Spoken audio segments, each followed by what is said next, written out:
Hi friends, RCB versus KKR. So இந்த மேட்ச்சை RCB fans நல்லாவே எதிர்பார்த்துருந்தீங்க. கண்டிப்பாக இந்த மேட்ச்சை நம்ம ஜெயிச்சிருவோம் அப்படின்னு நினச்சிங்க. பட் ரிசல்ட் வந்து பார்த்திங்கன்னா வேறு மாதிரி போயிருக்கு. ஸோ ஹோம் கிரவுண்ட்லேயே வந்து ஆர்சிபி வந்து தோற்றுருக்கிறாங்க அப்படிங்கும்போது ரொம்ப வருத்தப்படக்கூடிய ஒரு விஷயந்தான். ஸோ என்ன நடந்துச்சு அப்படின்னு சொல்லி நம்ம பார்க்கலாம். ஆக்சுவலாக டாஸ் நம்ம தோற்றது, ஆர்சிபி தோற்றது வந்து பார்த்திங்கன்னா ஒரு லாஸ் அப்படின்னு தான் சொல்லலாம். ஏன்னா வந்து சேஸ் வந்து பெங்களூர் பொறுத்தவரையிலும் சேஸ் பண்ணுறது ரொம்ப ஈஸியான ஒன்று, எவ்வளோ ஸ்கோர் அடித்தாலும். ஸோ அதுதான் வந்து இங்கே நடந்திருக்கு. ஸோ அப்படி டாஸ் நம்ம தோற்றுருந்தாலும் நம்ம பேட்டிங்கில் வந்து பார்த்திங்கன்னா கொஞ்சம் கவனம் செலுத்தியிருக்கலாம். நம்ம 200+ ஸ்கோர்ஸ்னாச்சு நம்ம அடிச்சிருக்கணும்.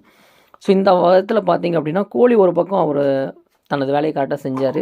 ஸோ டூ பிளஸிஸ் அதே போல் வந்து பார்த்திங்க அப்படின்னா மேக்ஸ்வெல், ஸோ இவங்க எல்லாத்தான் நம்ம அதிகமாக நம்பியிருந்தோம். ஸோ மேக்ஸ்வெல் கூட ஓரளவுக்கு வந்து பார்த்திங்கன்னா 28 ரன்ஸ் அடித்தாங்க. பட் டூ பிளஸிஸ் வந்து அதை செய்யலை. ஸோ அவர் வந்து பார்த்திங்கன்னா கேப்டன் பொறுப்பில் இருக்கார். ஸோ அவர் இன்னும் கொஞ்சம் பொறுமையாக ஓரளவுக்கு கோலிக்கு கம்பெனி கொடுத்துருந்தார் அப்படின்னா நிச்சயம் வந்து 200+ அப்படிங்கிறது முடிஞ்சிருக்கு. லாஸ்ட்டாக வந்து நம்ம தினேஷ் கார்த்திக் அந்த 3 6 அடிக்கலை அப்படின்னா டெஃபினட்டாக வந்து இந்த ஸ்கோரே வந்திருக்காது. ஸோ கோலி கூட வந்து பார்த்திங்கன்னா கொஞ்சம் அவர் பங்கு அழிச்சார். பட் அவர் இன்னும் கொஞ்சம் அதிரடியாக ஆடி இருக்கலாம் அப்படிங்கிறதும் ஒரு சைடில் பார்க்கப்படுது.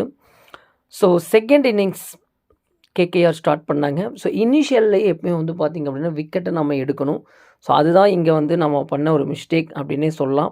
6 ஓவரில் வந்து பார்த்திங்கன்னா 80 ரன்னை கிராஸ் பண்ணிட்டாங்க. ஸோ அங்கேயே வந்து நம்ம ஆர்சிபி அப்படிங்கிறது தோல்வி அப்படிங்கிறத சந்திச்சிருச்சு. ஸோ அது காரணம் வந்து பார்த்திங்கன்னா சுனில் நரேன்.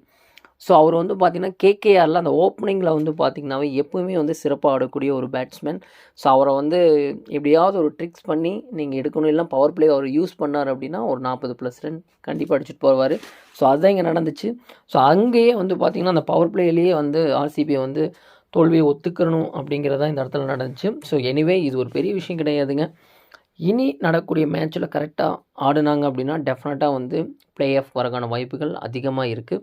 கண்டிப்பாக நிச்சயம் வந்து ஆர்சிபி இந்த வருஷம் ப்ளே ஆஃப் வரும் அப்படிங்கிறதுல எந்த மாற்றம் இல்லை. ஸோ வெயிட் பண்ணி பார்ப்போம். அதே சமயம் கேகேஆர் சூப்பராக விளையாண்டு அவங்க ப்ளே ஆஃப்கான அந்த முயற்சி அப்படிங்கிறது 2 மேட்ச் விளையாண்டாங்க, 2லேயுமே ஜெயிச்சிருக்காங்க. அதுவும் இல்லாத ப்ளஸ் ரன் ரேட் வந்திருக்கு. +1 ரன் ரேட்டில் இருக்கிறதுனால அவங்க வரக்கூடிய முக்கியமான மேட்சில் ஜெயிச்சிட்டாங்கனாவே டெஃபினட்டாக அவங்க குவாலிஃபை ஆகிறதுக்கான வாய்ப்புகள் இருக்குது. ஸோ எது அப்படிங்கிறத நம்ம பொறுத்திருந்து பார்க்கலாம்.